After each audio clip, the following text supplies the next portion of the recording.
I'm here to do a review of the L'Oreal Magic Root Cover Up, and as you can see, I love it in the single and I also buy it in the bulk.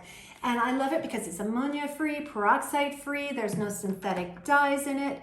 It's quick and easy and lightweight, and how I use it is in between when I need to go see the hairstylist. If I have a few sparkles or gray hairs coming through, I literally just spray this on my roots and it covers it. It's just the most amazing thing. I love it. I find it so easy to use. I'll show you. I'll just spray some on my hand. And you can see it just dries like instantaneously. I literally just throw it on my hair. As soon as I'm done drying and styling it, if I have a few grays there, throw it on, I'm out the door. Like it's dry already. See? I just love it. And my daughters use this also.